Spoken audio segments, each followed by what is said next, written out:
नमस्कार प्यारे बच्चों, इस वीक की आपकी एक्टिविटीज़ और अभी जो है मंडे से आज से हिंदी और फिर ट्यूसडे आपकी महाशिवरात्रि।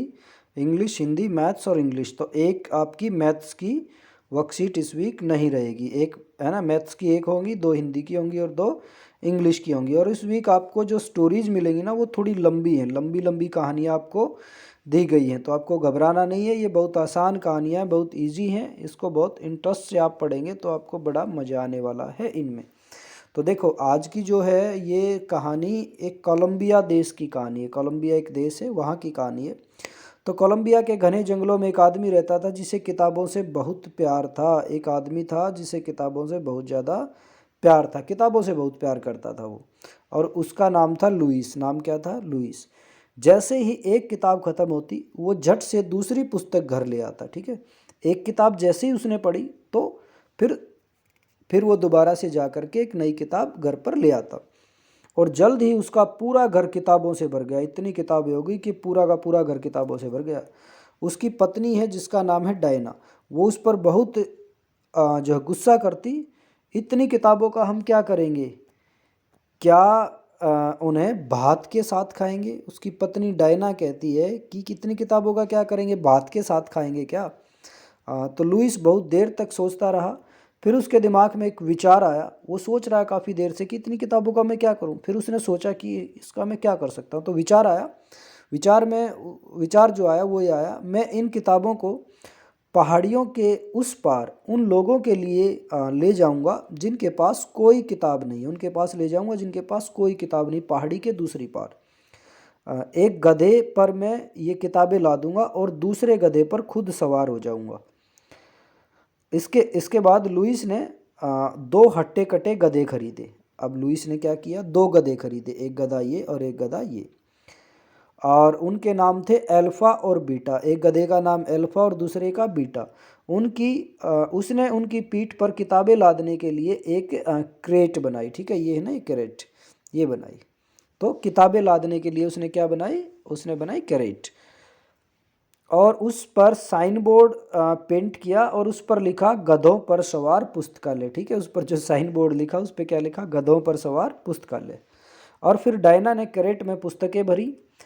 हर हफ्ते लुइस, अल्फा और बीटा, ये लुइस आदमी, एक गधे का नाम अल्फा और दूसरे का जो बीटा, वो दूर दराज पहाड़ियों पर स्थित जो बियाबान गांव थे उनका दौरा करते।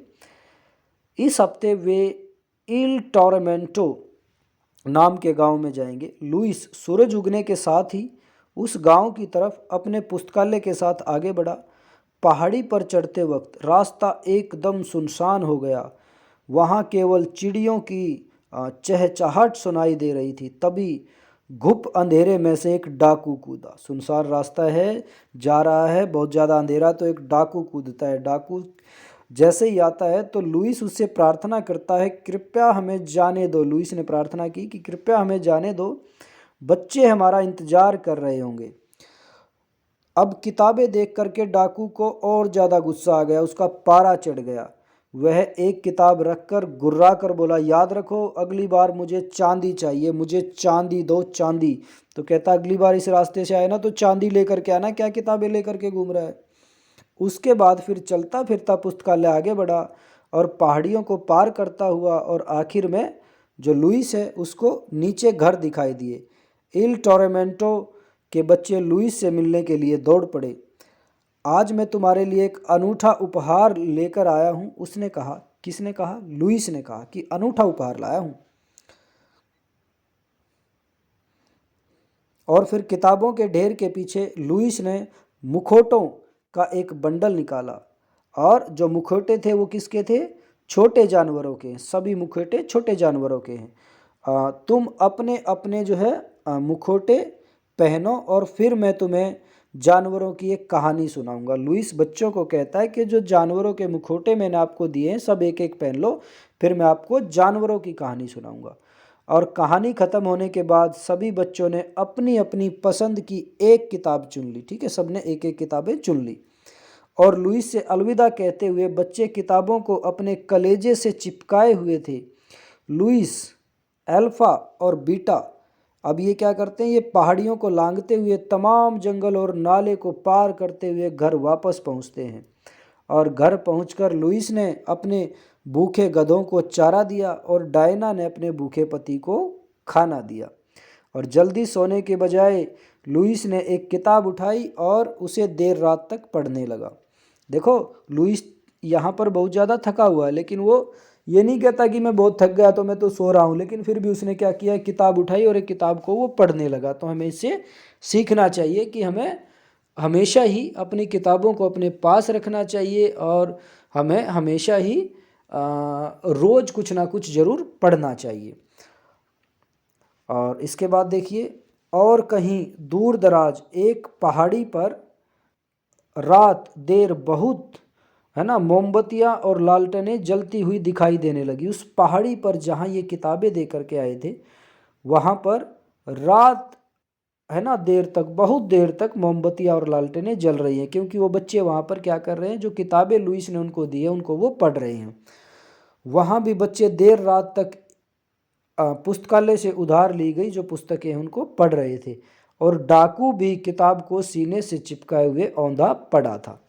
अब ये कहानी जो थी, इसके राइटर, इस के लेखक हैं जेनिट विंटर, और इसका हिंदी में अनुवाद किया है अरविंद गुप्ता जी ने।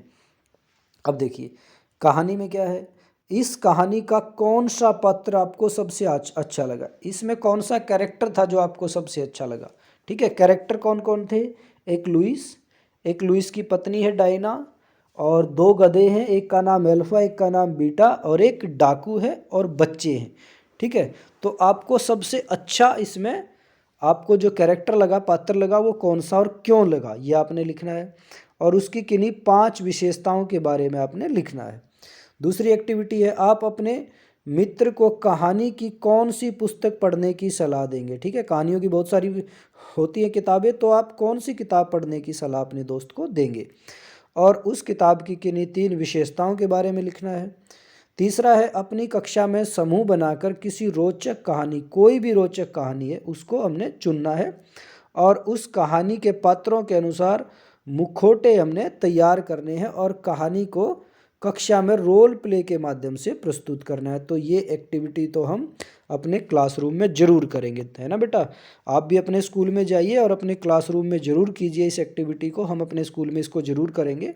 और आपकी जो ये आपका SCRT से जो ये काम आ रहा है, इसको बहुत ईमानदारी से बिना नकल के करने का प्रयास करें बेटा।